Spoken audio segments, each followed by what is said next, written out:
in this day and age, if you can combine them and use them all together, right? Using direct to go and get yourself onto other people's podcasts and stages, using direct outreach to bring people into your podcast, using your podcast to bring people into your podcast and also do podcast exchanges, all this kind of stuff, it just works so well together. Some people might be thinking, oh, I don't know if I want to annoy people. Completely understand and very valid point, but I'm going to show you how to do it properly. So William Wang, I'm just going to quickly read a bit of bio. William Wang is a growth marketer, copywriter, and entrepreneur who built and sold a seven-figure marketing agency. Over the past eight years, he's worked with more than 380 clients across the industries, ranging from SaaS to real estate, helping them generate over $50 million in sales and revenue. Will is known for his high converting email campaigns, often getting 80% plus open rate and 12% plus reply rates, and his practical no-fluff approach to lead generation. He now runs the Scale Tribe, a community and consulting platform that helps the small business owners grow faster and easier using proven templates, tools, and guidance built from real-world experience. When he's not working, you find him surfing, teaching Brazilian, or often an adventure with his wife and kids. So today we're going to talk about how you can consistently get and win the 6 and 7 figure clients without relying on referrals or ads, because that's what I got interested in the Will when I've heard about his own method of how he's not running any ads, he's basically not doing any content, and he's able to build a 7-figure company. And his approach was very interesting. And when I heard him talking in one of the conferences in Australia, I'm like, Cool. bring it to my community. For sure. Hi, Will. Hey guys, great to be here. I don't know if Atena said anything yet, but we were actually at a conference earlier this week, and I think both of us got a cold from the conference. So if my voice gets a bit shaky, just know that I've got a cold, and I'm not a morning person. And this is like 6:30. This is the earliest I've woken up in Australia in like months. I put my business around my sleep schedule, and this is not my time. So hopefully it'll be all good. Yeah, I got a bit of cold too, guys, so I apologize for the croaky voice. Yeah, all right. Okay, well, so you can share that. If you got a presentation, you can share it. So guys, those of you that I can see a couple of new faces. Some of you haven't attended Guest Speaker for a while. So the session usually 90 minutes, so it's an hour of the presentation followed by Q&A. I would suggest that to leave the Q&A to the end, and then so we can focus on the presentation, and we get all of the Q&A at the end. All right, here we go. Stage is yours. Perfect. Amazing. Let me fix my Zoom so you can all see the slides. So I've got my comments on here as well. And typically when I present, I do like it to be very interactive. So yeah, we'll keep the questions to the end, but throughout the presentation, I might ask for your feedback just to check the pace. This is an on-stage presentation, so I'm adapting it to webinar format. So the pacing could be a little bit different. So please help me out when I ask, when I ask you guys if it makes sense, if the flow is good, just let me know if it's all good, and I can tailor it and jump around to make sure everybody gets the maximum value out of this as possible. So first of all, let me know, can you all see my slides here? Does this all show up correctly? So let me know in the comments. Let me make sure the comments are working properly as well. Yeah, it's all good. Just need to go in the slideshow. Good. Okay, perfect. Awesome. I'm just going to leave it out of slideshow because my monitors mess up. I've got like a teleprompter and a big monitor, and if I do slideshow, it messes up. So hopefully this is okay and everyone can see this clearly. And I'll just keep going from here. But if there's any particular point I need to zoom in, I can do that. But let's just get straight into it. So what I'm going to share with you all today is a whale getting methodology. And the way that I kind of learned and adapted this methodology was, I'll kind of go into the story, but essentially I was running a business and the business was kind of struggling, right? As most businesses do in their first couple of years. And by luck, by chance, I went and landed my very first whale client, which completely transformed, completely saved my business. So the story I'm going to tell you first, I'm going to go into a bit of a background so you can kind of see where this has all come from. And then I'm going to go into the methodology, the tactical, the strategic stuff that you can take away and implement into your business, hopefully very, very quickly, and get results very fast from that as well. So it all kind of started as a bit of a background of me. I used to work in corporate IT as kind of like a wage slave, or very much a wage slave. I was a business/starter analyst, which is a fancy term for saying I just stared at spreadsheets all day and just made up fancy stories based on a bunch of numbers that may or may not have been true, and just, had no idea on this stuff. But what I was doing is, my company, the last company I ever worked for, was a Japanese consulting firm, and they had their headquarters in a different state to where I actually live. So Monday to Friday, they'd be sending me on a plane. I'd be flying to a completely different state. All the while, I had a 3-year-old and a 6-month-old at home.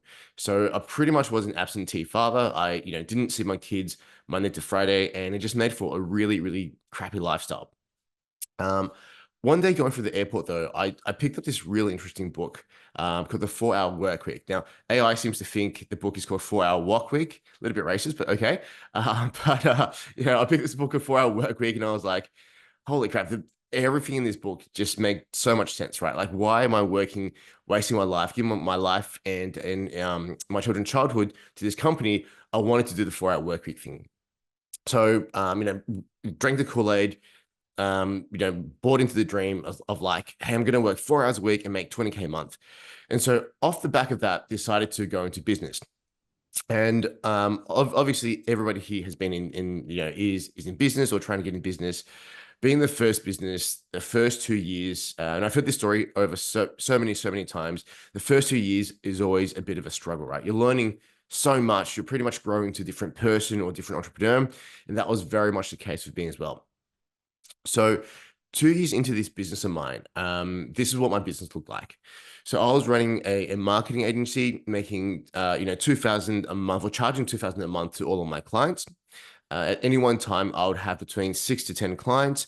But because these clients were smaller businesses, there was huge demand from the clients. So smaller businesses, if you think about it, they're typically cash strapped. And a $2,000 a month investment is a big deal, right? They're paying a lot from the actual revenue. So the clients that we dealt with had a lot of demand. So it was a lot of scope creep. They just needed a lot from me to kind of make that $2,000 worthwhile or safe for them.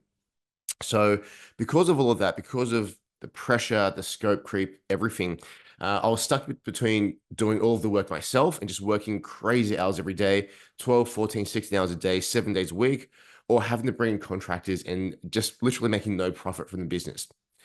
Now, at the end of that 2-year period, right, I was pretty much done. Like, I was mentally exhausted. I was about to tap out. I actually was at the point where I was firing up and fixing up my resume to go back and work for corporate, either in IT or in marketing. I was just, I could not have been more burnt out. But what happened was, through a series of chance, a friend of mine was running a meetup here in Sydney. And what happened was, one of the speakers had to pull out last minute. So my friend turned around to me and said, look, I'm in a bit of a jam. I've had the speaker pull out. I know you're doing some interesting stuff with your clients, even though your business itself is struggling. I know you're getting good results for your clients. Can you jump on stage and talk about the results that you're getting for your clients? Like, what are you doing to get those results? So I had nothing to lose. And I thought, fine, I'll jump on stage, do a bit of a talk, and hey, I'm kind of going back to work anyway. So there's nothing, there's kind of no risk here. But what really happened was that from this one single presentation, there was a client on stage that needed exactly what I could do. So they approached me after the presentation, had a chat with me, and from that point, I landed them as a client, and they paid me $6,500 per month. Why 6,500? Because that was kind of how much I was slipping by every single month. And I just thought, look, if I can I'm going back to work anyway. If I can just get this client for 6,500, I solve most of my financial issues, and at least I can kind of keep myself out of going back to a job for a few months. So they turned around and said yes, and kind of changed my business, changed my life, changed the entire story. And that's kind of how I got my first wow. And I'm going to go for it and give you a few more strategies on how to get more whales consistently, because from that point on, my mindset actually changed, right? My thinking, my belief, my confidence, that all changed, and that in turn changed the business. So I'm not sure if you have all seen this meme before, but in the midst of thinking it's all over, I found within me something that said, "Hey, we're so back," and that's exactly how I felt. And from that moment onwards, I then went on to land whales very consistently into my business. So these are some of the clients that we end up working with. Not all of them. I worked with over 300 or so clients over the past 8 or 9 years, but these were some of the most well-known ones. So Airwallex is an Australian company here, fintech company, currently doing about $280 million a year, billion dollar, massive valuation. We worked with them very early on when they still had five salespeople, and we worked with them all the way until they had about 85 salespeople. Worked with a bunch of companies from Y Combinator, so really big funded companies that came through. Worked with a bunch of them. Some of the top coaches from Mind Valley. Worked with them on their funnels, on their marketing, on the copy, and some other really massive companies here. So, what happened, or the time frame around all of this was, it was really my struggle streak for the first 2.5 years, right? To the point where I was ready to burn it to the ground. Around the 3 year mark, landed the first whale client, and we just grew massively from that point on. So from years 3 to years 8, or year 7/8, we had really massive growth. And year 8, which was August of last year, we signed the contract to sell the business, and the money hit the account. So that's kind of the timeline. So what I'm going to take from this story and show you today is pretty much how to land whale clients consistently and grow your business faster and easier than ever before. Now, as we dive into all of this, can you all let me know how the pacing is? Are you all keeping up? Is this okay? Can you understand my accent? Let me know how you're all doing in the chat here. Perfect. Thank you so much. It's super helpful to get feedback, so I'll tap in every now and again. Cool. So, let me go into the technical kind of stuff in terms of how to go and land well. So one thing you've got to understand is that whales are different. And I'll just make a really quick note here. When I sold my marketing agency, I sold my graphics team went with them. So if it's not an AI generated graphics, it's going to be clip art. It's going to be really badly designed. I'm a copywriter by heart. I geek out over copy. I cannot design to save my life. So just bear with me for the clip art. My slides are very primary school level design, but whales are very, very different, right? And in my opinion, like this is why I love whales in my business. Now, whales may or may not be right for you. So we can break it down. We can go into Q&A later on and, kind of talk about your business, see how and why whales could or could not work. But for me, I absolutely love whale clients for my marketing agency. So the reason why I love them was one, well, they tend to stick around for longer, right? As long as you're not making major mistakes, they give you the time to develop the strategy or the campaigns. They tend to stick around for a decent amount of time. They also pay for value and outcomes and not just by the hour typically. So, for example, in a marketing agency, as like the business like I ran, if I charge by the hour, it'll kind of be really weird. Like some months it'll be a lot of hours, some months it'll be very little. But if you charge by value, typically that's where the profit's baked into it. So for me, that was really good for my business. And for some of the people I'm coaching now, it's actually a better fit. They also respect your expertise. So if you can lend the well clients, they do give you the time and the respect that you need to actually do your work. And typically you've got more profit per client. So one of the things I love doing in my business was reinvesting back into the client relationship. So I used to take the entire marketing team of my clients out for lunch. I used to buy them gifts around Christmas. I used to do things to improve the relationship, to keep that relationship going long term. And it's something that you can easily do with whales because there's so much more but with smaller clients where there's very little profit, how do you go and do something like that, right? It's very difficult to actually do that. That's kind of why I love whale clients. Now, the risk around all of that is also a little bit different. Like not just a risk to you, but the risk to the whale businesses you're trying to sell to. So with smaller businesses, the main risk they have is cash flow. So if a small business is only making $6,000 a month and they're paying you $2,000, that's a massive risk, right? They're giving you a third of the revenue, for example. But for bigger companies who are making hundreds of millions of dollars, right? Even though they're paying you $10, $15, $20,000 a month, the risk isn't to just in terms of cash because they've got so much of it. The risk is a little bit different. There's a lot of personal risk. So for example, if a marketing manager hired my agency and we did a really bad job, they're likely or they're liable to get fired for making the wrong decision. So there's a lot of personal risk that they actually take on. There's a lot of brand risk. So for bigger companies, what we did as an agency was we specialize in cold outreach and we specialize in ads and funnels. So if we ran really bad emails or wrote really bad emails for cold outreach, or if we ran ads that just, were fake, or, just didn't have, the right messaging, the brand could actually get damaged, right? So massive risk to the company in terms of brand. And there was also time risk as well, because these bigger companies sometimes have shareholders and they have to report back to shareholders. And if we didn't hit the right timelines in terms of the objectives or campaigns or initiatives, shareholders could turn around and actually put the board in big trouble. So the risk profile is very different for small to big companies. So if you are chasing whales, you just have to understand that fundamentally, and the way they see the world and approach the world and see suppliers is also quite different. Now, that in turn means they buy differently, right? They can be a little bit slower, depending on the company. I think the longest sales process I had with one of our whale clients was about 9 months from first contact to signed deal, and also paid. And some whale clients, wanted to give us 90-day terms, i.e., we do the work now and we only get paid in 90 days. Because I wanted to build a business around my terms, typically if that happened, we cut the conversation off pretty early. I just needed to, for my business, we didn't want to take that cash flow risk. So we got paid before we started doing the work. We did lose a couple of whale deals because of that, but I'd rather lose those type of deals, but get paid and not have to chase accounting departments for like 90 days to do all of that kind of stuff. But also the sales process can be a little bit slower, right? As an extension of that. There's also more stakeholders. So typically when you sell to a small business, it's just the founder or the owner making a decision. But when you're selling to a bigger company, you might have to deal with finance teams, legal teams, procurement, a little bit different in terms of sales structure. They're going to do more due diligence. They're going to make sure you are who you say you are and you can do what you say you can do. But typically once they commit, they'll commit for a longer time. So for me, it was a pretty good balance. I didn't mind taking 2 or 3 months to bring a client on board if they stayed for a year or 2 years. Now, with all that being said, does that make sense so far in terms of like the differences in thinking around whale clients? Does that make sense so far before I dive into the technical? Yep, perfect. Awesome. Let's get into the strategic technical stuff.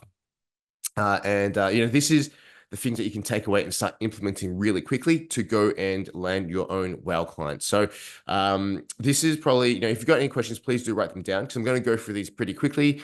And what I actually really like doing with these presentations is talking through specific examples. So when we go to Q&A, if you have questions or if you want to use your business as an example, jump on and we can go back through this. So I'm just going to get through these slides as quickly as I can and just spend as much time with you all as possible. So first bit is looking at leveraging other people's audiences.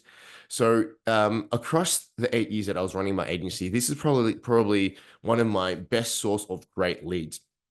And what it is you're going to go through and borrow other audiences that have been built by other people, right? And go onto stages, for example, and shows and deliver your expertise and in return get leads from that. So remember how I talked about that one presentation that kind of saved my business, landed the whale clients and changed my business entirely? This picture here down the bottom right is actually from that presentation. So that was like getting on stage to give a talk. And the talk brought a whale client in. Whale client changed my business. And this screenshot here is me jumping onto somebody else's YouTube channel and doing like a joint talk. And this was instrumental in bringing leads in as well. So in terms of other people's audiences, this is my first bit of advice to you. This is what I feel like really moved the needle in terms of my business and in terms of whale clients. And the first priority is to get onto stage.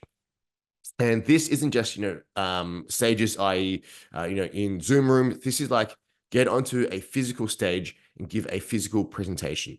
Now, the reason why is because there's just so much more implied trust. There's so much more connection that you can build from stage, and it really builds your authority. So doing a talk on stage, you can also get photos from that. And, just the image of you being in front of a room of no matter how many people, right? 10, 50, 100 people, whatever it is, there's just implied authority from that.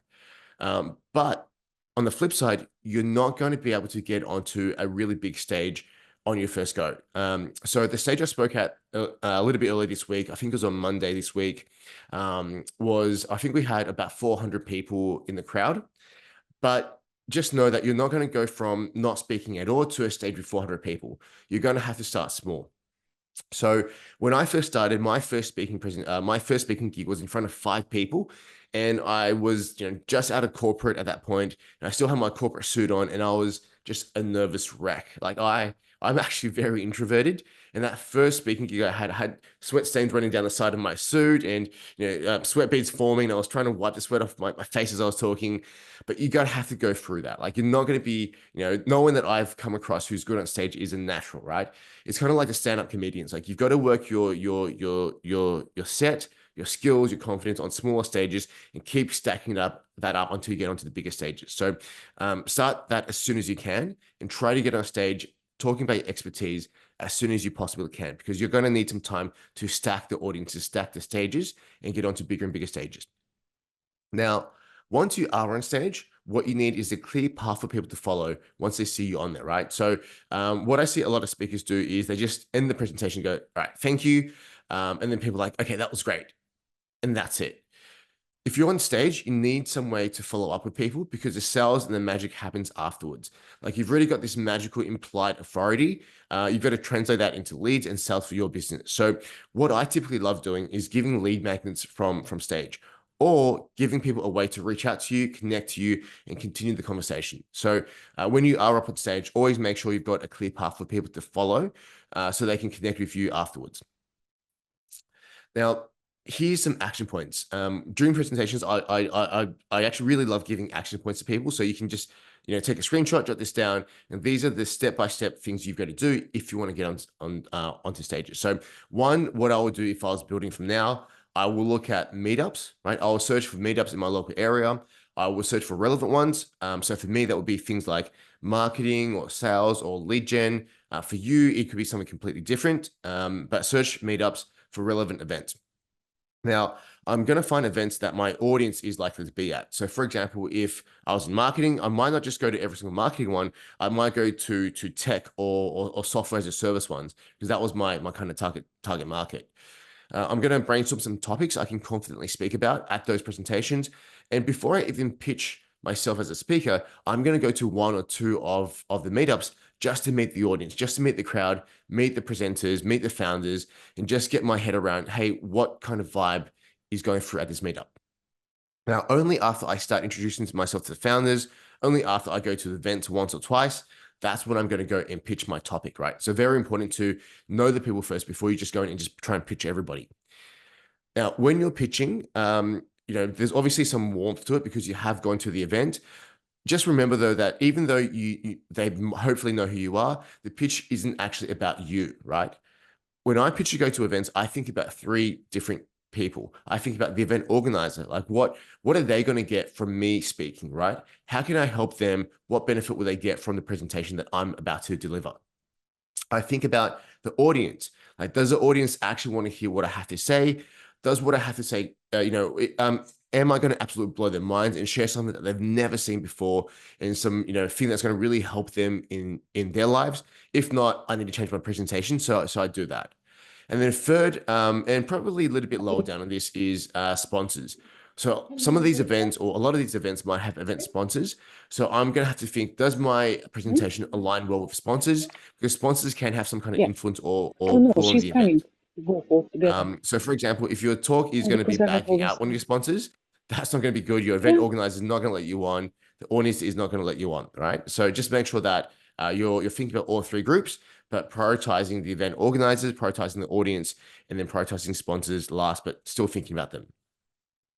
Now, the next bit to look at in terms of other people's audiences is leveraging JV webinars. So very similar to, this is kind of meta, but this is kind of what I'm doing at the moment. We're doing like a joint webinar. I'm jumping on and sharing my insights and, some information that's hopefully going to help, and then promoting that to other people's audiences. So I've got a screenshot here of a joint webinar I did in the past with a good friend of mine, Omar Zenhon, who runs a podcast called $100 MBA.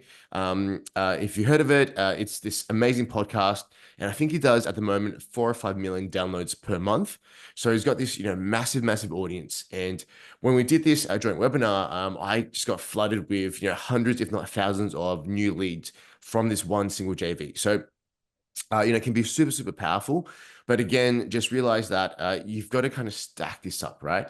You've got to have a track record. You've got to have a record of being able to speak well, to engage with audiences. Otherwise, someone with an audience of thousands or millions of people, like, they're not going to have you on, right? So again, start now. start stacking and start building up your kind of speaker reel, start building up your speaker reputation. Now, the third one here, this is probably the easiest thing that you can do, and I recommend making sure you do this regularly, is getting onto other people's podcasts. Now, the reason why I love podcasts so much is because it's actually a long-term form, an evergreen piece of content, right? So you think about webinars, you think about speaking on stage, you think about other social content that you might have, and it's all very like uh, transitional. Well, not transitional, but it's all very like it's done now, and then you don't really pay attention to it. But what I found is when I've gone on other people's podcasts, and I've done a bunch of podcasts from my time. I still get leads today from podcasts that I've done like 3 or 4 years ago. And, podcasts are an amazing way of having an evergreen form of content out there. So I do highly recommend that you start going onto podcasts. Again, start small, start stacking. But I absolutely love doing podcasts. And I do about one a week, or if not one every 2 weeks. And just building up like a good database of podcast guesting appearances. Now, to get you started, a really good platform I've kind of found, and I'm playing with this recently. So, I can't tell you too much about it yet. I've only just started looking into it, but it seems really good for now. So I just wanted to share this with you. Is a platform called SparkToro. Really interesting because it gives me some good insights into audiences, shows me some hidden gems that are, a little bit smaller. So for example, with this screenshot here, I looked at B2B marketing as a topic, and SparkToro showed me, hey, HubSpot's got a great audience. They've got, an audience of about almost 1 million followers, but it's also got some hidden gems, right? So smaller audiences, about 30,000 followers or thereabouts. And for me, it's a great place to start because I know that my speaker authority is maybe close enough to get onto podcasts as a B list. But I can definitely get onto some of these smaller podcasts and keep building my speaker authority to one day maybe even get invited onto something like a podcast. So really interesting insights on here, but I've only just started playing around with it, so I thought I'd share it with you. But explore it for yourself. I'm not advocating for it. I'm not affiliated with it in any sense, but just finding it pretty useful at the moment. So thought I'd share that with you all. Now, a few other things you can do in terms of other people's audiences, and these again have all worked for me. So I'm sharing with you things that have really, really worked for me that I found, to have given me exponential, amazing results, and a really high ROI is pay to play. Now, this photo on here is a photo of me and two of my mentors. This guy on the left, hopefully you can see my mouse moving. This guy on the left on here is a bloke by the name of Mitch Harper. And Mitch is the co-founder of a company by the name of Big Commerce. So Big Commerce is, a company from Australia that went over to the US and has since gone public. I think they do about $200 million a year in revenue, and they're valued at, again, billions of dollars here. And, Mitch and his accountant, DK on the right here, ran this mastermind. Mitch had already exited the day-to-day of Big Commerce. I think he stepped out of the business at about 30 million a year. He hired a CEO, and he kind of got bored. And so he threw up some ads and said, hey, I'm doing this mastermind. Do you want to join? And so I just jumped in head first, and it was a play kind of mastermind, but I met some of the most amazing people in the mastermind here, including a couple of whale clients. Now, being in the group, it's not about can I pitch everybody else in the mastermind. It's about sharing your ideas, sharing what you're doing, and just giving value to people. And one other person in the group happened to have a $50 million a year coaching business. And I'd done a bunch of work with coaches. And so when I shared some ideas around, how we're building funnels, how I'm writing copy, how I'm helping to increase conversion rates, he immediately turned around and said, hey, this is awesome. What's your, how much do you charge? I need your help. And so that was a 10 grand a month client, or $10,000 a month client for me. And it came from just being part of the group, making friends with people, and just sharing the stuff that I knew that was kind of working. Now, next slide I'm going to show you, I'm going to give you a bit of a disclaimer and a caveat. This is not financial. This is anti-financial advice. This is financial advice you should absolutely ignore, right? I'm going to give you some stupid stuff I've done that just by accident happened to bring WoW clients in, but I do not advocate for you to do this. But it's just, just wanted to share some fun stuff that's actually somehow or other kind of turn around. But the idea is that you can spend some money to put yourself where your dream clients are. So this image here, following along with the journey, I really struggled in my business for 2.5 years, as you all saw from the very beginning. But when things started turning around and I actually started to make some money, my wife and I went on this driving experience. So we've got this company here in Sydney that you pay them a few $1,000s, you get to spend the entire day with them and go and drive 4 supercars. So we drove a Lamborghini, a Ferrari, an AMG, and a Lotus or something like that. But what happened was, being a marketer, I thought, well, did you really drive a supercar if you don't take a photo of it and post it everywhere on social, right? So I took this photo of me posting in front of this Lamborghini, put it up on LinkedIn. And some guy reached out to me and goes, "Oh, that was a nice Lambo." I'm like, "Yeah, the Lambo was awesome." And he goes, "Well, actually, that's my Lambo." I'm like, "Yeah, right, whatever." But turns out it was actually his Lambo, and he owned the biggest debt collection company here in Australia. And he was actually looking for someone to help him with lead generation. So by paying a few $1,000s to go and drive some supercars, I actually landed a $12,000 a month client off the back of that. Now, I haven't tried this method since. It is almost 99.9% guaranteed not to work. I just happen to luck out on this. So this is not financial advice, marketing advice. Just a bit of fun. But I also have had friends who have bought really good watches and flown business class and just talked to people in the lounges and talked to people in business class. They've got work from this. Again, if you're not advocating to, spend all your money on a Rolex and go fly business class everywhere just to talk to people. But the idea behind it is put yourself where your dream clients are. But hopefully you got a bit of a chuckle out of this. Again, not financial advice and not proper marketing advice, because all the stuff that I covered before, right? All of this other stuff, that's consistent, that's controllable, that's the stuff you should be doing. This is kind of, if you're having fun anyway, hey, why not think about business while you're having fun? Hence the So popularity key as well. takeaways for this little bit is, one, to make sure you give value first, but also be clear and direct, and to help you go a little bit further, right? Second bit of advice is to audience stack, and to make sure that you start now, because you're going to need to build the cadence. You're going to need to build the speaking profile, the speaking confidence, the speaking rhythm, right? And you're just going to need to build that up over time. So start now. Get onto stages, get onto podcasts, whatever you're going to do, start building that speaking muscle. Next, think about what you can give them, and just get going as soon as you can. Hopefully that makes sense. So let me know what you think so far. Let me know if the pace is still okay, if you're all following along. Let me just check the comments quickly. My advice is to buy Rolexes and fly business class to random places. I mean, if that's what you take from it, right? Don't tell your accountant I said that, but if that's what you want to do, cool, go for it. I'm not the boss of you. Perfect. So awesome. Thank you for the comments. All right, let's keep going. Everybody okay if I dive straight into the next little bit? Sounds good. Perfect. Awesome. So the next little bit is all about building your own audiences, which is, why I'm using the image of Lego on here. So the idea is that, if you can build your own content, like going onto other people's audiences is all well and good, but long term, what you want to be doing is to build your own audience, build your own pond, so that you never run out of amazing clients again, right? And so this is all about building your own brand and how you can take a long term approach. The reason why I included this second rather than going to the first slide is because this is going to take you a little bit longer. But going forward, I'm going really, really big on personal brand building. So I'm a direct response guy. I love the idea that I can write some ads, send some cold emails, and get some leads. But I'm seeing more and more that having a personal brand or having a strong brand behind your business can really help with everything else. So I'm actually going deep. I'm a big believer now in having a good personal brand. So that's why I wanted to include this here. But just bear in mind that this does take a little bit longer. So it is something that you want to be starting with right now as well. Now, in terms of personal branding, I've just seen some really amazing case studies over the past couple of years that's really converted me from brand is useless, small businesses don't need brands, blah, blah, blah, to being like, no, brand is actually quite good if you can build it.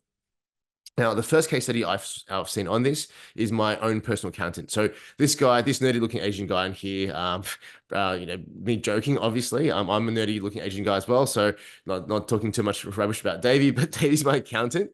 And he's got this YouTube channel with 35,000 subscribers. And from his YouTube channel, right, talking about boring stuff like trust structures, tax, He gets 80 something plus really amazing leads, super qualified leads every single month from his YouTube channel.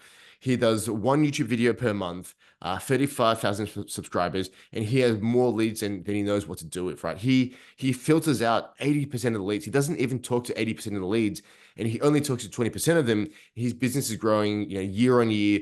I think he'll hit 8 figures pretty soon, and it's purely driven by content. So content and branding is such a big play at the moment.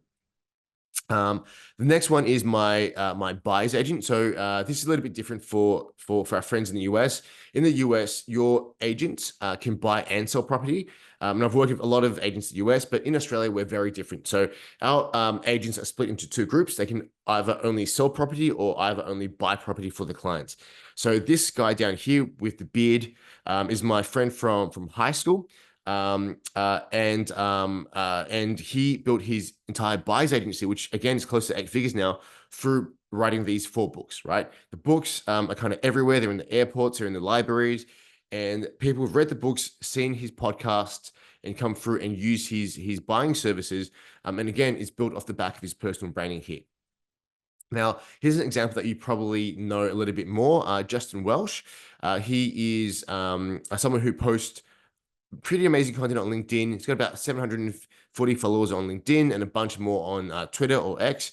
And he has built a 7-figure business purely through content, right? Purely through personal brand. So just some examples to show you how impressive or how powerful a personal brand can be in this day and age, and why I've kind of changed my mind about personal branding and why I've become a bit of an advocate for having personal brand and direct response stuff at the same time. Now, my own personal experience on this was I had a YouTube channel that went with my agency, unfortunately. But the YouTube channel that I had when I had my agency, here's the 2 videos from the YouTube channel talking about cold emails. And each video only got about 300 or so views, but they brought in some really good leads, right? So you don't need millions or hundreds of thousands of views to get good leads. You just need good content targeted specifically to the right people, right? It's about who's watching your content, not how many people, right? We're not trying to go viral with this kind of stuff. If you go viral, awesome. I've heard of people who have gone viral and actually got 0 leads from it because the virality wasn't in front of or wasn't to their target audience. So that's one thing to kind of keep in mind. So when you're building your own audience, think about what kind of content you're going to create. Think about how the content helps you stand out to the right people, and how you're going to get people that not only watch your content, but filter through to becoming leads and filter through to becoming clients.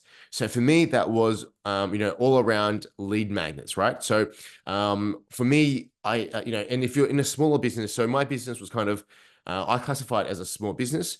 We were around 7 figures, and I had a team of 12, but most of them were based in Philippines, and were used to kind of scrape lists for my clients. So I didn't have a huge marketing team. I had about 2, 3 people helping me. So I only focus on a few key channels. Now, unless you've got a massive marketing team, I suggest you do the same, right? Pick 1 or 2 channels that you want to go deep into. And for me at the moment, my main channel at the moment is LinkedIn. Although I have just engaged another company that, to help me with kind of YouTube, right? So 2 main channels. And the goal for me with everything that I do is to get leads coming through, whether going straight to a phone call or coming through to joining my email list. And so one of my main channels is dropping content on LinkedIn. And so as you can see on here, you don't need a lot of impressions on your post to get leads. This was a post I did sometime about, I think, a couple of weeks ago. I only got about 600 impressions on this post, but from that, I had Vanessa who saw the post. She was a 2nd degree or 3rd degree connection, dropped me a comment, and then sent me a DM saying, hey, your recent post caught my attention. We'd love to have a one-on-one with you, right? And from that point on, I've got a call with her next week, looking at how I can consult with her and help her business to kind of grow and get more leads and also get more clients.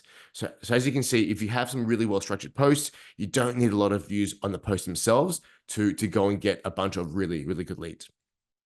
Now, as I did with the section before, I wanted to give you some action items that you can take and to go and, directly go and execute this for yourself, take massive action on and go and get leads and wow clients. So 1, pick a platform. It's not, sorry, typo. It's not pick on platform, pick 1 platform, maximum 2, and go all in, right?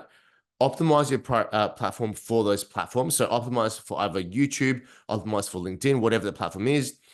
Pick a simple lead magnet that you think your people would really like, and a couple of offers that your wow clients or your dream clients would kind of like, right? This is very, very key. Make sure you give them something that, that your dream audience is asking about, or that they're concerned about or frustrates them. That is going to be a super powerful lead magnet. Turn it into an offer and use that as the main thing that attracts people into your business.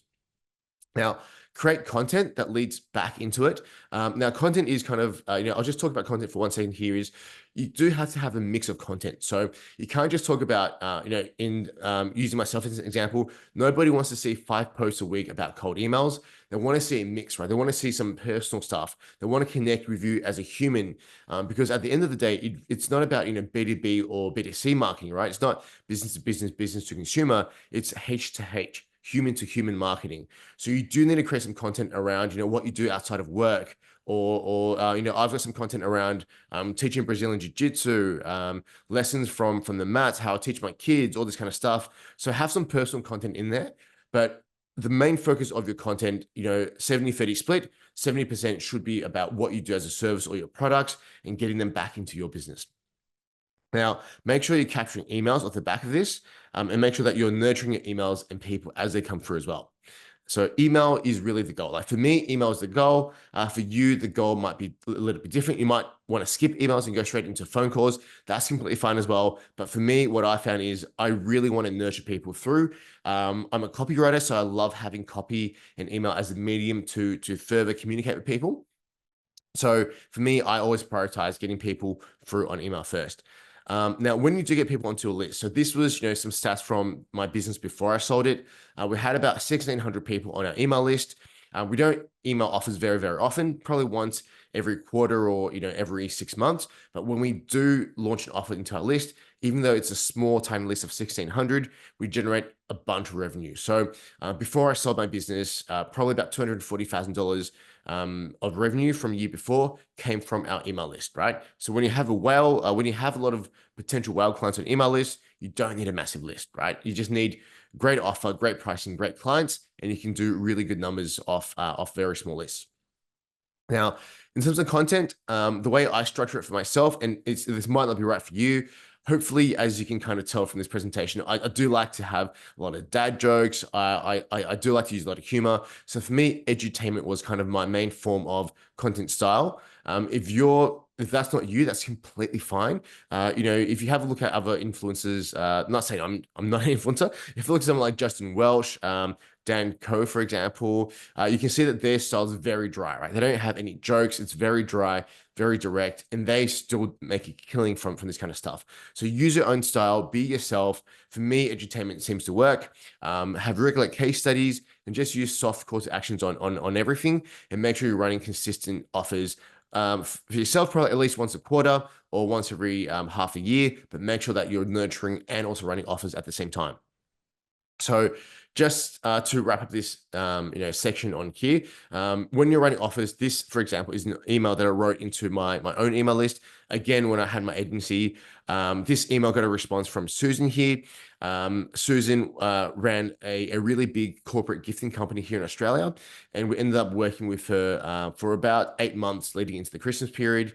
And I think she was paying us anywhere around $15,000 a month or thereabouts. So, that just goes to show you the kind of impact that one of these whale clients can have from a very, very small email list. Now, key takeaways from this. Again, start now, start building your own pond. Use both long form and short form content to bring people into your business, to humanize and personalize you, to start building the relationships. And just keep always in the back of your mind that the audience size and subscriber count doesn't actually matter, right? As you can see on my examples, I didn't have a massive email list with millions of people on there. My YouTube videos didn't get millions of views, right? It only had a few hundred views, but I had the right people viewing it with a really good offer, a high ticket offer, and that drove my business forward and helped us to grow to 7 figures. All right, so it's about who sees your content, not how many people see it. Does that make sense? I'm just going to take a quick break here. Let me know if it all makes sense so far. And I'm going to head into this last section and take you through to probably my favorite section out of all of this. And probably the fastest bit of action that we can all take. Perfect. Awesome. So let me get through this because I'm feeling like I desperately need a drink of water. So I'm going to take a pause after I finish the whole thing. And then we're going to go into Q&A. So let me just power through this last bit and give you what personally, probably my, the section or the idea that's kind of closest to my heart. So my whole thing with business is I built my business off the back of direct response, emails. 70% of our services was actually cold outreach. So I absolutely love this kind of thing. This built my business, this built my client's business. So this is the bit I'm going to go, and if you have any questions on this, really happy to nerd out about this kind of stuff at the very, very end. I think if there's anything that I do world class or that my business did world class, it was this cold outreach stuff. So that being said, this last section is about going direct, right? Or going where your dream clients are. Now, question for you is, what do you think your dream clients are doing all day? Like, do you think the CEOs of owners of these bigger businesses are just sitting around Facebook all day, clicking random stuff, just waiting to buy a bunch of stuff through advertising, right? Some might be, but they're probably the exception if you think about it, right? Most of them are probably quite busy. They're running their businesses, dealing with team members, trying to figure out the marketing themselves. They're probably not going to be sitting around wasting too much time reading every single blog content, doing all of that. So my whole thesis is, and again, this is an example I'm going to use, but I don't know if this analogy is right. I'm going to have a big disclaimer. I've been with my wife for 15 years. So I'm going to use a dating analogy. So this could be completely wrong. I've got no idea how dating works, but in my mind, the analogy is, if you want to get more dates and you're a single person, are you going to get more dates being proactive and sliding into more DMs? Or are you going to get more dates just sitting there looking at your Instagram, screaming at the world, going, why is no one sliding into my DMs, right? Again, might be a really bad analogy, but my thinking is the first example of actually being proactive, reaching out to people is going to get you more dates, right? So kind of similar in terms of how I think about this whole lead generation and wow clients thing. Now, this was, having other people's audiences was great. Building my own audience was helpful, but really the thing that kept the engine churning in my business and in the business on my clients is actually this cold outreach stuff here. So it works. Some people might be thinking, oh, I don't know if I want to send cold emails to people. I don't know if I want to annoy people. Completely understand and very valid point. But I'm going to show you how to do it properly. Because if you do it properly, it can work really amazingly. So we used to get 85% open rates on our cold email sequences. We used to get anywhere between 5 to 18 or 20% reply rates on the sequences as well. The best performing email sequence I've written for a client of mine was a 42% reply rate.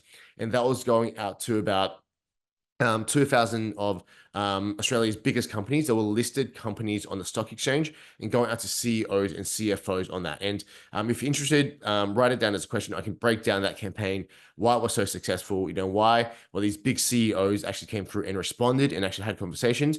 But, that was a 42% reply rate. But that's kind of the exception, right? That's like very far down the line in terms of the best performing campaign. But typically we look for something between 5 to 10 to 12% reply rate. But, we've also got clients who consistently get 18% reply rates as well. Now, off the back of this, I've also seen clients land multiple 6 and 7 figure deals. And it's also a supercharger in terms of building your own audiences and fitting in with the top two. Now, so the fundamentals of having a good cold outreach campaign, I look at it from 3 different ways. One, you need a really good offer, right? You need something that gets people excited to reply back to you with. This is so key. So if you think about the really bad cold emails you get, the offer they've got is just rubbish. It's like, hey, dear sir, madam, can I sell you some SEO? Like absolutely rubbish offer. Like nothing that distinguishes the offer from anybody else. You get spam with it 5 times a day, 10 times a day, and it's all about them, right? So really, really rubbish offer. They've also got really rubbish emails, right? They don't personalize. They don't make it easy for you to say yes. It's super generic. It's all about them. It's like, can you buy my crap? Right? Those are some really bad emails. So I'm just kind of like thinking about inverse and thinking about how we can do the opposite. And theoretically, they've also got really bad lists. So they just scrape your data from probably, or they bought your list from somewhere, scrape your data from somewhere, haven't checked if you're even relevant. Like the amount of, SEO companies who get spammed by these SEO providers who are offshore is just silly. It means that they're not looking at who are we actually emailing to? Is this relevant? And is this even the right person, right? So for us to make it successful, we've got to flip the script and do it the right way, meaning having a good offer, having good emails, and having really good and clean lists.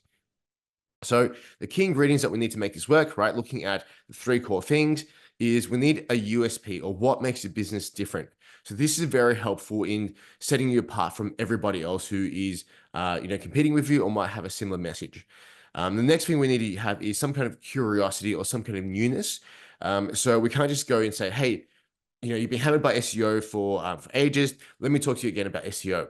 No, it's going to have some kind of unique mechanism, which is kind of like a copywriting term, but you need to show them that you're different, or this is a new thing that I haven't done before, I haven't tried before. So therefore, it's got a higher success chance of working, right? Some curiosity or some newness. And again, this is kind of like a copywriting section here. So again, if it doesn't make sense to you, please write it down as a question, and I can go deep into this during Q&A. The next one is having the right offers. That's going to work with cold outreach. And I've got a list of offers below, so I'll explain that in more detail. And having a sales or ascension process that's going to work with your initial email offer. So let's dive into the email offers. So these are some of the offers I've seen work really, really well off the back of cold emails. So things like case studies, frameworks and checklists are really, really good to get the initial yes. So for example, even if you're in a very complicated niche like engineering, for example, if you give your dream clients a framework, or for example, if you're building a house, here's the 10-step plumbing safety checkwork you need to make sure that you tick all the boxes and you don't have to go and rip out the plumbing after. That's an actual real lead magnet we developed for a client. That worked really well to get them into architects. Audits work really well. So for example, in the SEO industry, if you have some kind of different audit that you can provide, audits work really well. Templates work really well. So for myself, I used to send out email templates to particular niches. That used to get some really good replies, and also direct offers straight onto a sales call. Depending on how urgent the problem is or how big the problem is, that still works, but you just got to be very nuanced in how you do that. Now, if you have a really good offer, and we can brainstorm some offers during Q&A as well. If you have a really good offer, just know that the goal isn't to get the sales from the email. The goal is to get the offer in front of your target audience and to get them to start saying yes, so you can have a relationship that you start building with them, right? Now, one principle I teach when people start thinking about cold emails is don't be an asshole, right? What most people do is they don't have a relationship with the person yet. They don't even know if it's relevant for them, if they're qualified for the problem that you're even trying to solve. And they just go, hey, can I have a 30-minute phone call? Way too big of an ask, way too much of an ask, especially if they haven't qualified and said yes to your first thing. So as you're going through and thinking about cold emails, thinking about outreach, number one principle to keep in mind is, am I being an asshole, right? Am I asking for too much versus my relationship with them at the moment versus their awareness? If so, let's bring it back and put another step in the process. Now, I'm going to go through some quick examples that hopefully would blow your mind and give you some idea of what you can actually do to build that relationship and not be an asshole, and actually write some emails that people would really appreciate receiving. So the first example is, again, when I was running my agency, we used to do our own lunch and learn events every single month. And this was events where I reached out to about 100 or so local businesses to my office. Offer them some value, offer them, hey, you're going to have lunch anyway. Why don't I show you what's working for other dentists who are marketing in this space? Just an example, we actually didn't really work with dentists, super saturated niche, but just an example for you. So the real numbers behind it though is the very last one that we ran. We sent an email out to 112 businesses in our geographic area. We had 12 of them reply, 12 registered for the event itself. We had 9 of them who attended. From the 9 who attended, built some pretty good relationships with them. 3 of them asked for proposals pretty much the following week, and 2 of them closed into clients, paying about $8,000 a month or thereabouts. So, every time we've run this, it's been very successful, very high profit. So that's something that you can do very quickly as well, right? Doesn't take a lot of organization to do. It's literally 10 business owners coming through to your office, getting a bit of lunch. If you don't have an office, find a cafe with a private room. Very similar principle. The next one is a podcast lead gen outreach play. So this is the sequence I was talking about with a client I'm consulting to that's getting an 18% reply rate on his cold emails. And his entire funnel is go after a niche or industry, bring the top people on those industries onto his podcast as a guest, which gives him, a good hour to build a solid relationship. And then he takes the conversation offline and says, hey, remember when you said you had a problem with hiring the right people for your team? actually, I didn't go too much into it during the podcast, but I've got this solution which has worked really well for these other businesses. Do you want to just jump on another quick 15-minute call and I can tell you, just walk you through that solution, right? So he's got a 15-minute intro call with his podcast guest. His podcast guests jump on. He gets a whole hour to build a relationship, and then he has a follow-up pitch that happens after. Does really well in terms of converting those guests that come on, right? Really, really smart podcast lead gen play. And or you can go direct to a phone call. So this is obviously a little bit more nuanced. If you're just starting out with cold emails, I don't recommend using this because you're asking them for a little bit more than just taking some kind of lead magnet from you or actually giving them value. But we did have a client in the legal niche that wanted to get in front of clients because of the laws changing in a particular industry. So we did direct reached out talking about a very urgent and massive problem that a niche could have, and refer them to the results they got for another client within the niche, how much they protected them. This client was was going to get fined close to $1 million, but they turned it around and made the fine $10,000. And then from that, they use it as a case study to get directly onto phone calls. So the ask has got to be a little bit different though. And if you've got questions around that, I can take you through a little bit more on this. But if you're going directly into phone calls, it's going to be, just know that it's going to be a little bit more nuanced, right? So don't start here if you can help it. Now, next little bit is, I don't know, I'm kind of showing my age here, but I grew up with the original Power Rangers. So in my heart, these guys will always be the OG, like the very best of the Power Rangers. Probably showing my age. Hopefully, you're seeing this like, okay, I kind of know who these guys are. But kind of similar concept. Power Rangers were all really great on their own, but together they combined into this giant robot and they were way more powerful as a result. Very similar to what I've shown you here. So each of these tactics and strategies work really well on their own, right? Strategically using other people's audiences, amazing. Strategically building your own audiences, great. Strategically going direct, I've built entire businesses based on this. But in this day and age, if you can combine them and use them all together, right?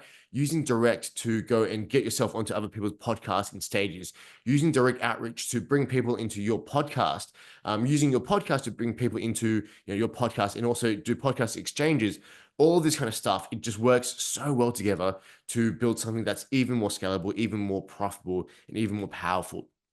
So with that being said, I wanted to give you a plan that I used to use in my business, and you can literally take this away and also use it in your business.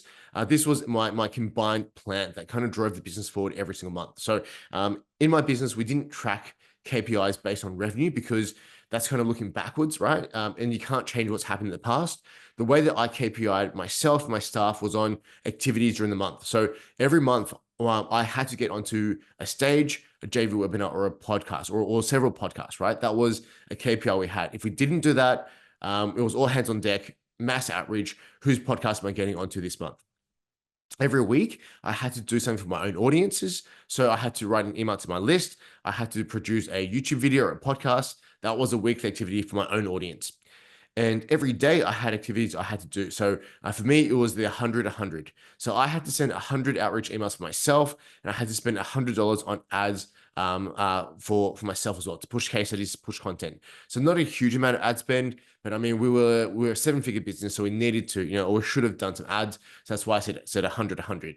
And then 1 to 2 social posts per day. Like typically it's always 1. I'm pretty lazy in terms of marketing my own business. So 1 was kind of enough for me. But my team did all the rest in terms of the 100. Amazing. Thank you so much, William. So much value. So just guys put in a chat. If there's one thing that you're going to implement after today, like what was your favorite part? There was a lot of strategy that shared.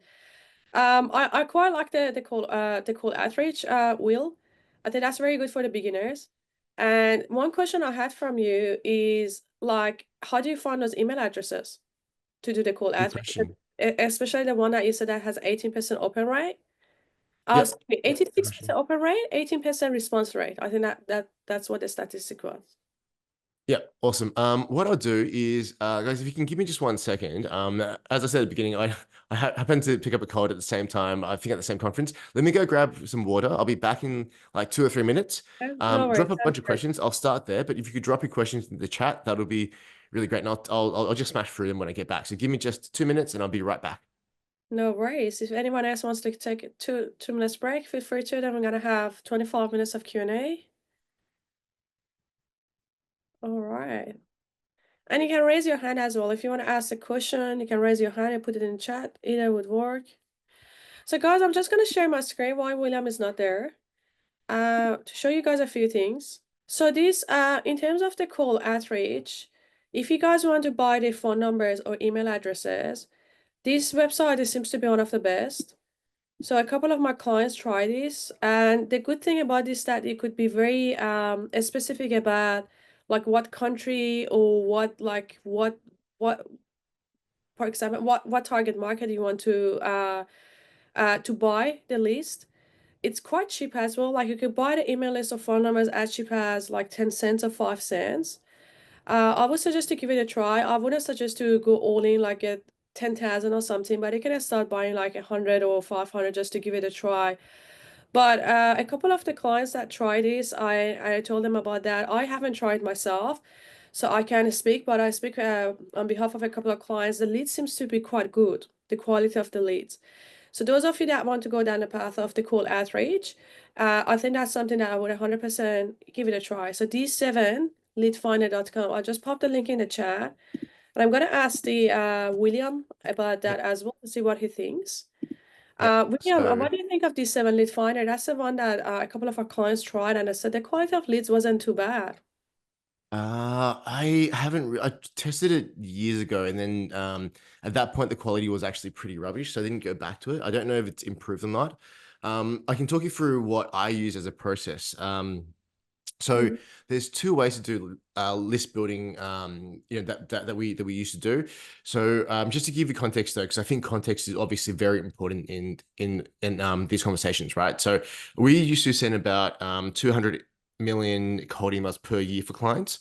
So we built really, really big lists, but we did it in a very personalized way. So um, and this is kind of the scale that we're operating. So if you're not at that scale, which I think most people won't be, please don't use the same methodology. I'll talk about how you can do it for yourself afterwards. For us, we used to use systems like Apollo, Zoom Info, and more recently, I think we started looking to Clay, but I wasn't part of the business when we did that. But Apollo and Zoom Info was where we pulled most of our list from, and then we mashed it up against LinkedIn Sales Nav. So LinkedIn Sales Nav is the ultimate truth of where data comes from, and systems like Apollo just do periodic scrapes of LinkedIn Sales Nav. So that was kind of system that we really liked. Every time we pulled lists from Apollo, we'd run it through a system called Never Bounce just to verify that the emails were actually accurate. So that's kind of the next step was kind of Never Bounce. Um, Off the back of that, we then built our own AI systems to personalize emails as much as possible. Although there's a lot of AI things out there at the moment who can probably do it a little bit easier than what we did. I invested probably about $7,000 just to build our own AI thing, both to look at emails and to classify responses coming back. And then I had a team of about 12. I mean, the team at its biggest capacity before we had all this AI stuff was about 24, 25 based in the Philippines. And their full-time job, right, 20 people in the Philippines was literally just to go through and look at every single record and go, is this right? Is this right? Do our clients want to talk to these people? Does the business name look correct? All of that kind of stuff. Because when you pull data directly from Apollo, for example, you're going to get really funky business names, right? So if you're going to reference business names in cold outreach, it's just going to look really weird. Like people are going to tell straight off the bat, why does my business name look kind of weird like this? You just put it from a list. So there is a lot of manual cleaning. So yes, you can pull lists from these systems, but you still should look for it, or at least do a spot check to kind of clean it manually. Okay. Um, Yep. And in terms of like how to think about the list is a lot of people think about big volume versus really good numbers. So I took a sniper approach. I would rather only send 20 to 30 good cold emails per day, but know that I'm getting a 10% reply rate versus having to send thousands per day, knowing my reply rate is less than 1%. So that was my kind of philosophy. Like, why don't we send emails that people actually don't mind receiving versus just spamming the entire market? In my current business. I'm not sure if you can call it business. I literally don't even have a website. But in the current activity I'm doing every day, I'm only scraping about 10 or 20 contacts per day. So for me, it's better to go through to LinkedIn Sales Navigator, find the actual dream targets for myself, plug them through to hunter.io, which is like a lead finder, email finder, and then plug them through to Neverbound. So that's my current process. So if you're on the smaller scale, I recommend that. If you want to go a little bit bigger, you can pull leads from Apollo, for example. So those are two systems that that are used quite regularly. So what was the second one? Hunter what? Hunter.io. Hunter.io. Okay, yeah. Right, okay. I'll pop the link in the chat, everyone, if you want to have a look at that one. So Hunter.io and Apollo.io. That's Uh, yeah, Apollo.io. no, That's Apollo.io. Yep, yep, yeah, yeah. that's it. The two one that, and you said that you use a LinkedIn sales nav. Yep, yep, that's Okay, right. cool. No, that's really good to know because like a 86% open rate, that's so impressive, especially for cold email. Very, very impressive. Yeah. So that's 86% over like 4 emails. So it's a 4 email sequence. But Yeah. across 4 emails, I know that 86% of people would actually read at least one email. So the way that you do that is don't most people when they do cold emails, they nest the emails or they thread the emails. So for example, they don't change the subject line and they just go RE, like right? And then what it does, it just builds it up into the thread, and people, it's very easy to ignore, and it kind of annoys people when they actually get that because they can see, oh, you tried to reach me 4 times, but I haven't replied. Why are you still trying to get back to me? But if you split it into its own subject line in its own separate email every single time, with each email in the sequence being able to work as a standalone, that's what's going to get you better open rates. That's what's going to get you better reply rates. So just make sure that you actually do that. Very good. And do you have an example of the script for the emails? Um, I'll give you a very simple. I'll just talk through one email that it's honestly very very simple. It's something that I've oh sorry, am I still screen sharing? I have not used. I used to live on Zoom, and then we moved to Google Meets, and then I've lost all my. Sorry, I lost. There we Okay. go. There we go. Oh, perfect. All right. Cool. Although I don't know who would want to be looking at my face rather than my screen, but okay. Um, okay. So, a simple script could be something like, um, "Hey Bob, we just wrapped up a project with another ABC business. We got this result. So we got okay. Let me use a specific example from my marketing agency, and hopefully that will give you some context. So I would say something like, "Hey Bob, just wrapped up another project with another SaaS company. We went and got them 52 signups." 52 retained signups per month, with only $500 a month of ad spend. I put together a case study. If you want to grow your customer base and get a 10x ROI on your advertising, would love to share it with you. Right. So, Mm. so super simple, super straightforward, giving them benefit. I'm not asking them for a phone call. I'm giving them a case study, which would, has a great result tied to it. It's got social proof aligned to it. And all I need from them is just a yes, I'm interested. And then I would go through and use email as a follow-up to nurture them on email to the point where they're ready for a phone call. So how would your follow-up will look like? Let's say that if they don't respond, like within how many days you would send a follow-up email? Typically after 4 business days, 3 to 4 business days, That's I'll send the next one. So the next email could be something like, "Hey Bob, just wondering if this is the if just wondering if you're the right person to speak to at your company about this. Here's what we've done, but I know that in companies like yours, being the CEO, this might not be your domain. You might have a growth marketer who kind of takes care of this. Um, is this something that I should send to you, or is this something that I should send to Tom?" Right, for example.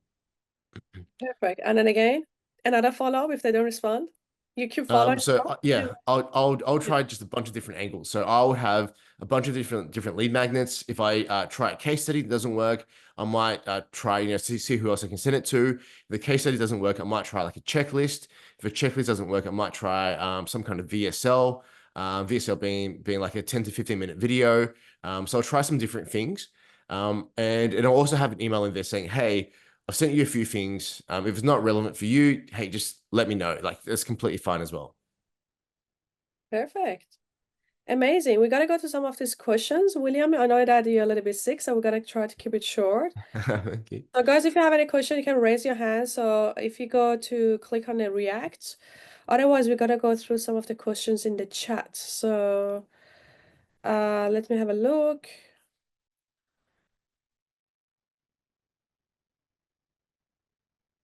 Okay, a lot of them just the comment. Any tips for LinkedIn Pete from Pete. I'm not quite sure what he means. Pete, maybe you can clarify. I just did a follow-up question. I must have read your mind because I did a follow-up question there. Oh, right, okay. Great job. About LinkedIn ads, no, because I've been doing Facebook ads. So when you said, is your CEO, I do C-level executive branding. So they write a book and they turn it into a marketing generating machine, right? Yep.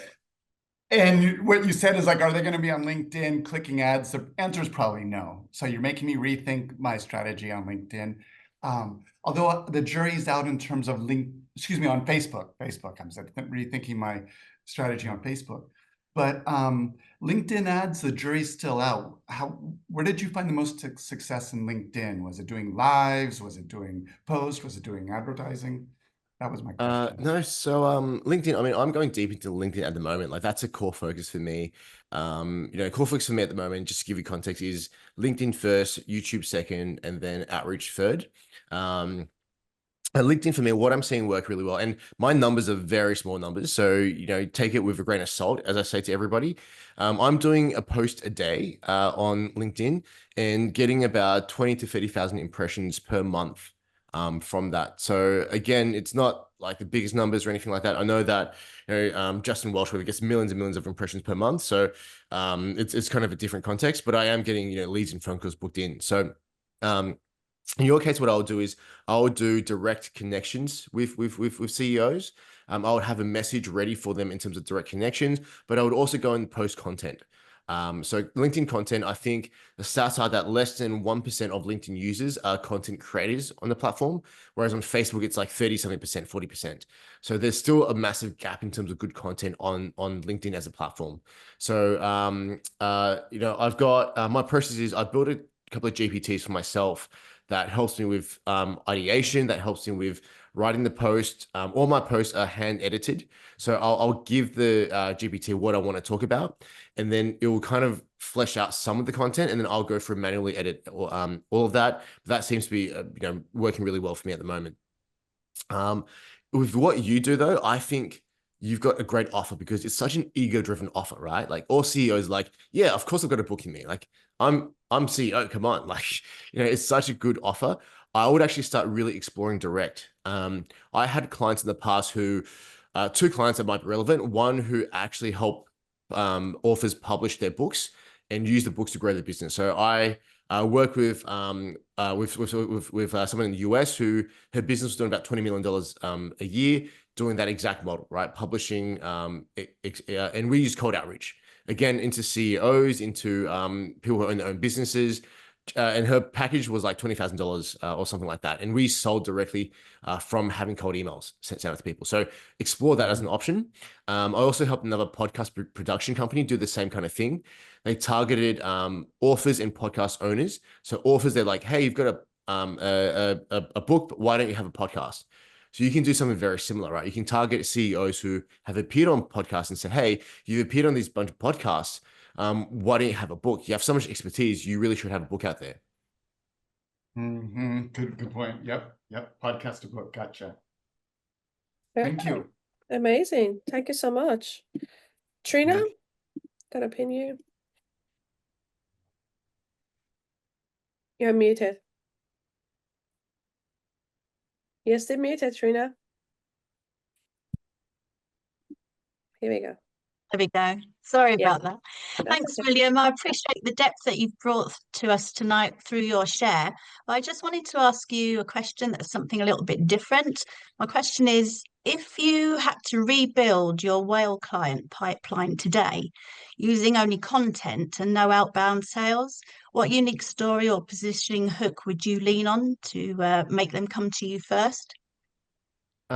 Give me some context into the question, Trina. Why, first of all, why do you say content only and not outbound? Is it a question of comfort? And where are you at? Because I'm assuming this question is going to be applied to your situation. So if I answered in my situation, it's very, very different because for me, I'm going to say, well, I built and sold a 7-figure business, blah, blah, blah. So your context might be a little bit different. So I want to make sure my question gives you as much value as possible. So give me a little bit more in terms of why you're asking this. Yeah, sure. So I'm just starting up an agency, and I haven't done any outbound sales yet. I'm interested to know more about your cold outreach, but I'm more sort of into the content at the moment. And so I was wondering how you would, what's your unique story or positioning hook that maybe you could offer to me so that I would come to you first as a Gotcha. whale client. Gotcha. Does So, that make sense? yep. So, well, clients think a little bit differently. So, if you've only just started out, it represents a lot of risk to well clients because they're going to engage. It's not just a monetary risk, right? So, as I kind of covered, it's all the other risks which present to a well client. So, you're going to have to instill so much trust in your content that they're going to say, so even though you've only been around for a little while, you can show me that you can do what you say that you can do. Because if a well client or a marketing manager hires you as an agency and you don't perform or you can't keep up with the volume they need, they're going to be in trouble in terms of their job. So that's the number one thing you have to understand. So then you think backwards from what they're thinking and go, what content do they need to see that can prove to them that I'm worth taking a shot on? So is it that you've got another client that you drove hundreds of leads through every single month? Is it, some other kind of case study? Have you broken into a niche and just done like this amazing job of it, right? Like what can you show them that's going to take all the risk off them? And it's not just monetary risk. Monetary risk is the smallest risk for well clients. Like they can easily go and blow 10 grand a month and they just don't care. But if they're going to lose their jobs, they really care about that kind of stuff. So think about what you can do. So, in my context, it's very different because I can say I work with X, Y, Z. We did an extra $10 million a year for this client. We did this so my context is very different. So think of it for yourself though. And think of it, I talked about the idea and concept of stacking. So you're not going to get into the WOW clients that I can get into in your position, but a WOW client for you also looks very different to a WOW client for me. So prior to selling my business, my biggest client was paying me $25,000 a month. But for you, a WOW client could be, $4,000, $5,000 a month. That might be like, wow, that's amazing. So again, that's a different level, right? They respond very differently to $25,000 a month client. So work backwards, put yourself in the shoes of your client, saying what would they need to see to have no doubt or to minimize the risk for them and make them actually interested in at least having a conversation with me, and just put yourself in their shoes and kind of work backwards from that point. That's great. Yeah, thank you. I like that perspective, working back. Yeah, that's brilliant. Thank you. Awesome. Amazing. Pleasure. All right, Leo, you're next. Awesome. Well, thank you for this amazing presentation. Honestly, I learned so much. One quick question is a bit out of, what we just spoke about. But you have a lot of books in the background. What would be your number one book recommendation in general, and maybe one about copywriting, because it seems like you're pretty good with that as well. Yeah, I've got massive OCD, so you see the bookshelf in the background, so color coded. I will show you. This is my favorite book, and it doesn't actually live on the bookshelf because I refer back to it as my Bible, and I read this all the time. Ultimate Sales Machine by Chet Holmes. Amazing book. Love this one. There's actually, excuse me, there's 3 books I read every single quarter.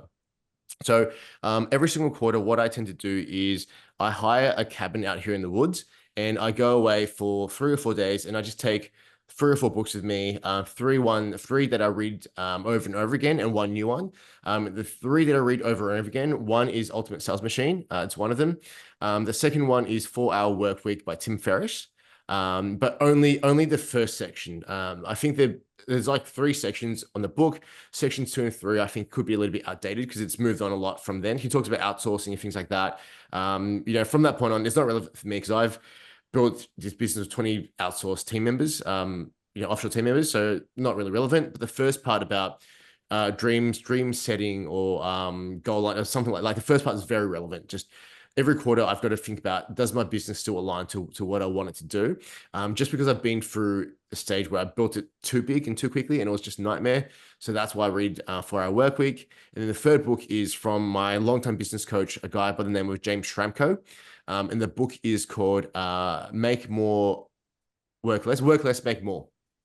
And that's just a good kind of lifestyle reminder book that I have to go through because I just tend to get in because I just kind of get tunnel vision, you get stuck into build mode, and it's probably not the most healthiest thing. So for me, a lot of it's like the mental side of it. So one tactical book, and then two kind of mindset books. And then I'll have a fourth book, which is, you know, something, some concept I'm trying to explore at that point in time. Awesome. Well, really appreciate it. Well, would be awesome if you can also pin your LinkedIn maybe in the chat so we can go follow you there as well. Yeah, I'll put the Appreciate link to LinkedIn. So I'll just pop it in the chat. Make sure that you guys follow William, invite him to your podcast, build a relationship. Try to take advantage of the having a amazing speaker here with us in a mastermind group. So Fong has a question. I'm just going to read his question. Fong, do you want to ask your question? Or you want me to read from the chat? Oh, I'll ask the question. Yeah. William, thanks for that. I wanted to delve further into your sniper approach, which you mentioned during the presentation. And the question is, if we're only sending a few emails on a sniper basis, is it worthwhile to even call up the companies that we're targeting and ask who we should be directing the emails to, whether it be the CEO or the marketing manager? I wouldn't ask it like that, because you're going to get a gatekeeper, and she's going to be like, why do you ask? And no, you can't reach out to people. So if you're going to ask it like that, you are going to hit a lot of gatekeepers. How I would like, you should be doing the research to know who you want to speak to, right? So you should really know, oh, it's the CEO, it's the CFO. You should be the one who does the homework and has the groundwork to know who it is. If that's the approach and you can't find that information online, here's how I would do it. And we've actually done this for myself and for clients. So I would call the office line, and I would say something like, you'll probably get the receptionist pick up. So let's just say, hey, it's Tina, thanks for calling, blah, blah, blah. I'll say, hey, Tina, thanks so much. Hey, I've just got a really quick question for you. I'm just wanting to invite Jane along to an event that we've got coming up soon. Hey, is Jane's email jane@acme.com? Just wanted to confirm that with you. Right? Okay. Why that works is because you're not saying, what's Jane's email? That triggers a lot of resistance. You'll be like, well, why do you ask? Like, why are you asking about the email? Like, I can't just give people emails out. But if you give a reason, like, hey, I'm just about to send her an invite to an event. I just wanted to make sure I've got the right email for her. Is this her email? It implies that you already have some kind of relationship, and you're offering the email, and she can go, oh, no, that's not right. Jane's email is actually Faye at blah, blah, blah. So, oh, okay, cool. Yeah, perfect. So that's how to get underneath the kind of sales radar if you really want to go down that path. Okay, all right. And do you recommend that path in terms of trying to find the right person and before sending the email? 90% of the time, you don't even need to. 90% of the time, you should be able to find their email online pretty easily. Okay. Yeah, but if you need to, absolutely, yeah. All right. Thanks, Will. Okay. So any more question, guys? Last question. Amazing call. Thank you. Thank you for your work. Thank you, Atena. You're very welcome, guys. Just put in the chat how much did you learn today from 1 to 10. 1, I didn't learn anything. 10, I've learned so much. I give a lot of love to Will. 8, 15. Why 8? Thank you, everyone. You're too kind. Thank you. 15, 9.99, 125, super helpful. Amazing, 25, 10, a whole well of info. That's amazing. And I think, Corey, you raise your hand. If you still want to ask a question, Yeah. I'm going to bring you. Here we go, Corey. Last question. Yeah, can you hear me okay? Yes. Yeah, this was great. Thank you, Atena, for setting it up, and thanks, Will, for just being so on point. Question about branding, setting up, like, if you're a new agency and you have a new offer and you also want to build your personal brand over time to differentiate yourself in an AI world, what would be your strategy for approaching that? Would you bother to have 2 YouTube channels, one for yourself and one for your business, or would you just try to combine them somehow? I'm a big believer. Like I'm pretty lazy as far as marketing goes. So the easier it is, the better it is for me. I also, didn't have huge marketing teams. I also believe that people really connect with people more than brands. If you take, for example, like Elon Musk as an example, he's personal Twitter following is way bigger than Tesla or SpaceX or anything like that, right? So people connect with people. So even though like with my YouTube strategy, which I'll take you through really, really quickly, is I'm going to have directed camera videos and also a podcast as well, because I do like the idea of like a video podcast, but they're both going to be hosted on a channel with my personal name. So rather than saying, oh, it's the Scale Tribe podcast, or it's it's like Will Wang, it's just going to be Will Wang, and then I'm going to have a playlist off the back of that that channel, right? So one channel, my name, everything goes towards that, and I think that the flywheel effect is going to take effect a lot better if you have everything in kind of one asset. I know though that some of the bigger YouTube channels split off into different channels over time. I don't know. I know there's a reason behind it, but I'm not at the stage of trying to figure out why. If I can get my first primary channel to like 50,000 subscribers, I'll be over the moon. So at that point, I might have a different strategy. But for now, everything goes under personal name. LinkedIn, my personal name. Yeah, so everything's kind of just personal brand building. Okay, cool. Thanks. Amazing. Awesome. All Good right, stuff. no more questions. I share one tip with you guys. So William, I don't know, you probably do that one too. So when I go to the conferences and stuff and I want to meet with people and I send a link to book a call with me, and what happens that everyone that book a call, they automatically subscribe to my email list. So that means that I start nurturing the people that, you know, I build a connection. It's not just a one-off call because they're gonna be in my email list. And it has been working really perfectly. Because I go to this conference and I have a chat with someone and then it doesn't end there. And then they come back to me 2 weeks after, oh, I just saw your email about this. I saw your email. Just one tip, guys, you can do that with the GHL. I don't know, William, do you do that? So it's a GHL integration that everyone that book a call in the calendar, it automatically go to your email list. Yeah, I used to have that, but I'll admit I lost so much when I sold my agency actually. So I need to hire more tech people to build a backup. But yes, in theory, you absolutely should. Yeah, so you guys just can do the you know, integrate with the GHL, your calendar. If your calendar is in the GHL, it's a very, very easy setup. And everyone that book a call with you automatically go to email list. So when you go to this networking event, then that's how you can start building your email list and people, you know, nurture them. Just one tip, and guys, we also just again reminder for some of the new Mastermind members, we got this client acquisition course that is just for the cold outreach. So some of the strategies that the William discussed is all in this here, including the script, like cold emails, for example. How do you do cold email? I have a slightly different approach to Will. That when we do the cold email, we actually build something for them. Like for example, we go back to people and they say their Facebook ads are really bad. And then we're gonna say, I built it for you. If it's any good, let's talk. And then we actually create really high quality Facebook ad for them or high quality emails for them. If we notice that businesses don't send regular emails, because then we give a value first and then they can test that your, you know, your copy or expertise. That's another way that would work. Either way would work. The William strategy is quite good too. So if you guys want to have a little bit more, you know, try a little bit and learn more about the cold outreach, definitely try to do this course, the free client acquisition course, the P1. And the number 2 is based on the content creation, how you could do that. So very, very good quality course. You can find it in the classroom. Just a reminder. And also we have all the scripts and all the details in that too. And cold outreach works. Like I used to do that in the past when I was working for the marketing agency. It definitely works. So yeah, that's something good for the beginners. Before you start doing Facebook advertising, you can get a couple of first clients through that method.